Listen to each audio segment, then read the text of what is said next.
From my earliest beginnings, or so they tell me, I have been a storyteller and a maker of things, transforming what I know into what I can imagine. It's no wonder that from early on I was drawn to theater. My background in drama schooled me in many artistic disciplines: visual design, choreography, acting, and writing.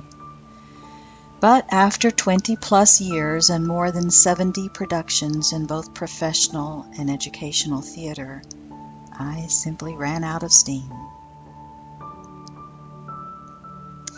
That's when my work took a dramatic shift into visual art.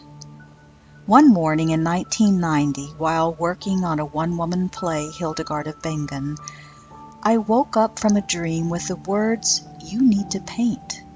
And so I did. And what emerged from following that year-long intuitive journey of painting and writing the play is a series of 5 large pieces of art that told me my own story. That year changed my life. I like process, and I'm drawn to materials that can be transformed. For that reason, I came to paper. Paper making is a hugely physical process, and it takes time. Time to transform grasses into pulp. Fibers need to be boiled and beaten, and then reformed into sheets and pressed.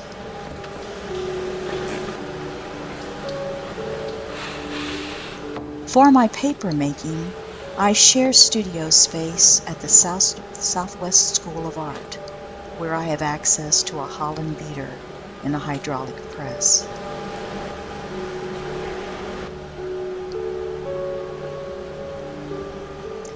But for my work in wax, I prefer the more intimate, meditative space of my own studio.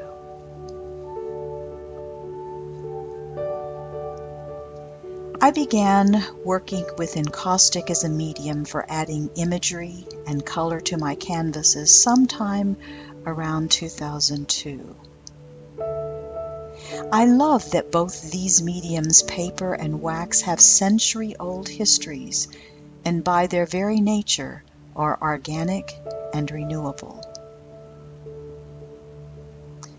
As a former dancer, I like that wax in its molten state incorporates movement as an essential quality in both its application and its essence. I can move with it as I layer and I excavate. My work is often about the ordinary images that momentarily catch our fancy, the way water ripples over rocks in a low-running stream, the way spools of thread line up in Grandma's sewing box, or the way an old chain catches the light. I am intrigued by textures and shapes, all those shapes and textures around me.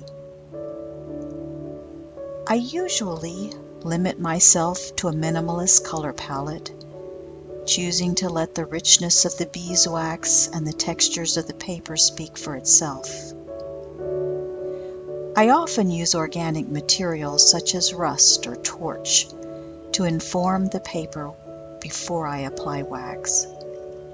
My work has been described as halfway between sculpture and painting. My themes tend toward the spiritual. My images still arrive in dreams or flashes of intuitive insight, and one of these moments of knowing led me into sculpture.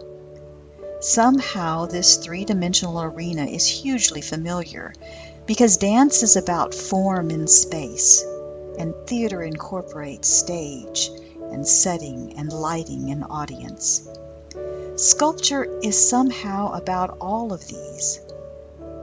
I like that my sculpture can command the stage or sit in a small area and draw the viewer to itself.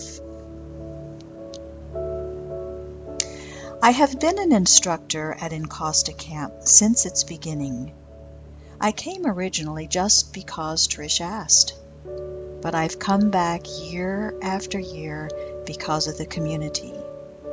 I find an affinity here with students who are generous of spirit and open to the challenges of this alluring yet fickle medium. There is also depth and openness among the participants that I don't always find in other venues where I teach. I like that. But best of all, I like that we laugh a lot.